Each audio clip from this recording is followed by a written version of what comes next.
What's up guys, I'm Chris Doughty, aka Doughtinator. Welcome back to the channel. Post-race chat lobby, you gotta love it guys. So in this race there was, well, two people that weren't really going down, weren't really making many friends in the lobby. One of them was quite apologetic to me after the race. It says very sorry, it says it won't happen again, it says it'll improve next time. It's the kind of things that you'd expect from someone that made a mistake. But did they make a mistake? Let's find out. This is Daily Race C, Spa-Francorchamps in Group 1 cars. We're on the reserve driver account, starting from 10th on the grid.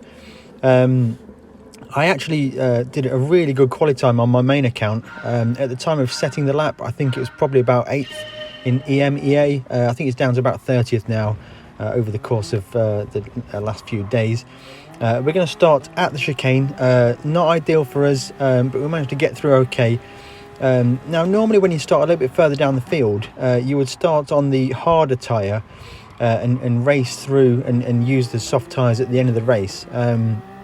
But for me personally, I found this strategy almost left me fighting backwards at the start of the race. So in this race, we're going to go with soft tyres to start with. Soft tyres and medium tyres, both available, both required, as the Spanish driver is under threat, and down the Kemmel Straight here, he's actually going to back off and let me take this position. Sensible driving from that Spanish driver, and hopefully he'll follow me through this this first lap and gain time for his overall race. I guess he's starting on the medium tyres, but for us starting on the soft tyres, this is absolutely ideal because we've got a gap to the cars in front. Soft tyres on the car, so we can really make the most of those tyres. Gap to the leader, just over 7 seconds.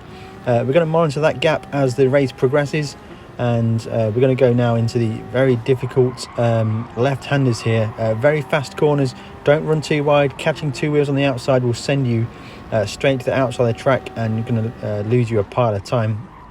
Braking just on the shadow, down to second gear for this first right-hander, up to third gear and through the left-hander. And then we're going to get on the brakes now, coming into the corner that's going to lead us into the long back winding straight. You can gain a lot of time around here. Very good to get a good exit. And we're going to just start to close into the back of the Spanish drivers ahead as we wind down this long flat out section of track, preparing for the big braking zone into the chicane to finish the lap. You can see some moves happening at this final chicane, as you'll see later on in the video.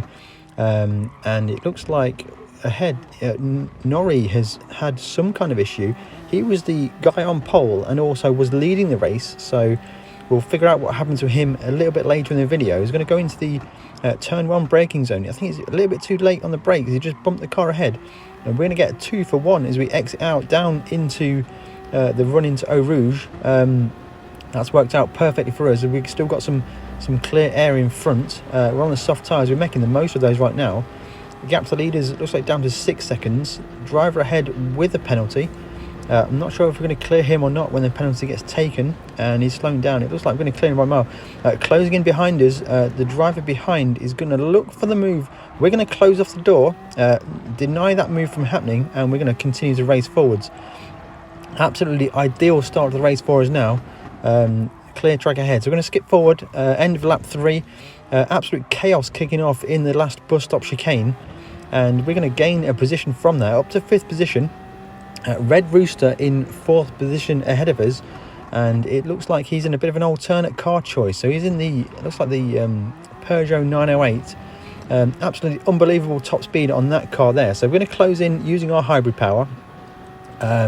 But that's just not going to be enough. That Peugeot 908 is going to be absolutely flat out exiting Eau Rouge, and he's just going to disappear into the distance.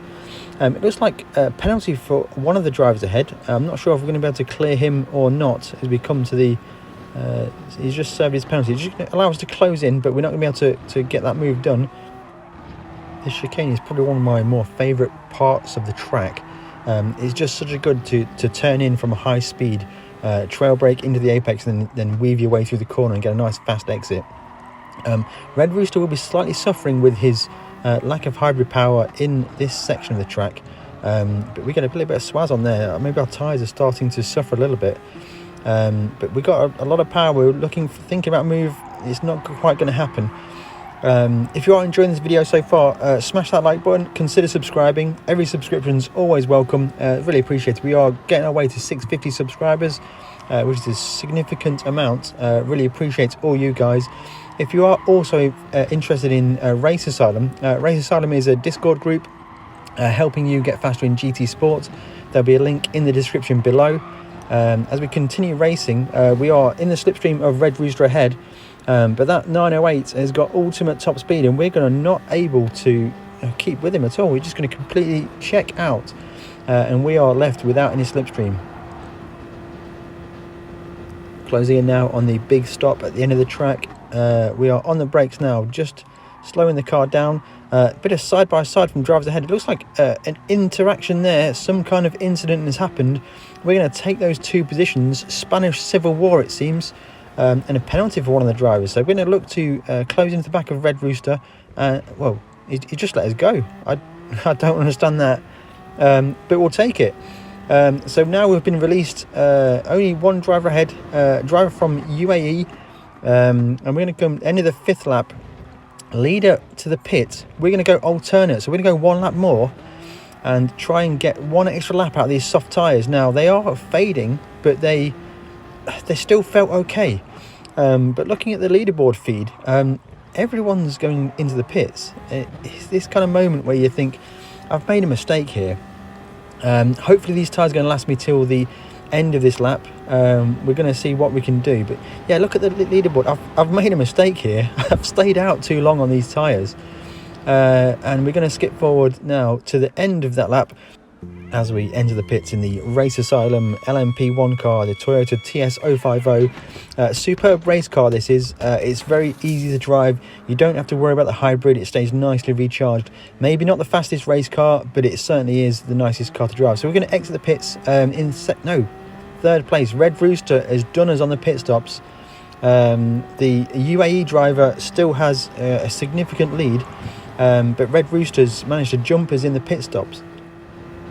Skipping forwards now, Red Rooster is closed into the back of the driver in the lead, and the lead has gone wide at the bus stop chicane. That's a big error there. Red Rooster has now switched to the soft tyres. We're on medium. The driver ahead of us is also on medium tyres, so it's looking like Red Rooster has certainly got the tyre advantage, but he has a penalty, and we're going to get a massive swaz on the corner exit there. We wanted a better exit than that, but it's going to just drop us out of slipstream range of the driver from the UAE through Eau Rouge, absolutely flat, trying to carry as much speed off the top of it as possible, and down the straight here. How's this penalty going to play out for the driver in the lead for Red Rooster? It looks like he's serving the penalty, but it's not going to be enough to let anyone past. So they're going to battle. It's absolutely ideal for us. We're on the penultimate lap, and we're going to go through this corner here, exiting with as much speed as possible, getting on the brakes on this downhill section. It's very difficult to get the car stopped, keep the car close to the apex as the driver in front starts to run a little wide, and it looks like Red Rooster's starting to get the better of us. Those soft tyres are really working out for him. Driver ahead gets a bit of a random line there, but we're going to close in now. It's looking like second place is on the cards. I feel like I've got a bit of performance advantage over the driver in front. I think he's ranked 17 within the lobby, so we should have a bit of speed over him. As we're just going to follow him through this section. The dirty air from the car in front is significant. You can really feel the reduction in downforce as we're right on the back of the car. Hopefully he's going to try and get a good exit from this corner here. He gets a slightly better exit, but we are, well, firmly in the slipstream. We're going to be looking to make a move by the end of this straight, and we need to figure out how this is going to play out. Is he going to defend to the inside or the outside? I think he's going to defend to the inside, so we're going to try and hang it around the outside. Later on the brakes than he is. Check out the mini-map. We just get a bit of overlap. We are side by... Oh, he's driven straight for the apex and ran us off the road. Okay, it looks like he wants to do battle. Ding ding, round 2, final lap, and we're going to go into the braking zone into turn 1. He goes ultra defensive. We get a bit of a slide, and we're going to look to position ourselves in the slipstream for the run out of Eau Rouge and down the Kemmel Straight. So we're in a perfect position here, biding our time. And he's just jammed on the brakes there. He's brake checked us at the bottom of Eau Rouge. And oh, this is getting nasty. So we're not going to be able to close in on the driver ahead, and he's all over the place. This is what we was talking about earlier in the video. After the race, he said sorry. Now, that doesn't seem like the actions of something you just accidentally do. You don't accidentally jam on the brakes at the bottom of Row Rouge. You don't accidentally drive someone off by going straight to the apex. But anyway, let's carry on. There's still a race to be had. We're on the final lap, maybe half a lap to go, and we do have the pace to beat this driver. We're going to look to close into the back of the driver for the final straight into the hairpin. Sorry, into the chicane at the end of the lap is my best bet, and we're going to be trying to look to maximise our lap time now. A little bit of understeer in the dirty air of the car ahead. We're just barely closing in, but we should have slipstream. That should be a big advantage once we're out of these twisty corners. A little bit wide there, just about pushing it. My tyres should be one lap newer than his as well. He's run a little bit wide, so that's a significant moment there. We're just inside the slipstream range, and we're going to start to close in more and more each time, getting much closer actually. And we're going to go to the outside on the brakes, and he's just steered into me. Oh my, that's unbelievable. So I've collided with another car. Oh, absolutely unbelievable. Oh my god, F in the chat, guys. What is that guy doing? That is pretty shocking driving. That is unbelievable stuff. I mean, I like to race. I like to race hard. I don't mind a bit of door banging, but I'm pretty sure he physically turned the wrong way for that corner. Let's go and check that out. Riding on board now into the final chicane. It is a right-handed corner as he turns to the left and then to the right. That is absolutely unbelievable. And I get the penalty for it. Unbelievable stuff. Now let's take a look at a few more of the incidents in the race. So the first incident into the final chicane. I'm going to go to the outside. He's going to be to the inside. I've just got a little bit of overlap, but we're side by side. But he drives straight to the apex and just blocks me off. Not ideal in my opinion. Would like to be given it a little bit more room. Then we're going down to the bottom of Row Rouge. Check out his brake trace. Just jams the brakes on at the bottom and causes absolute chaos behind. That's unbelievable stuff. And then now another view in this last incident. So he's on the brakes very early. It's almost like he's waiting for me to come alongside so he can just steer into me off the track. And then you see flashing up, we get a penalty for that. Let me know what you think about that in the comments below, guys.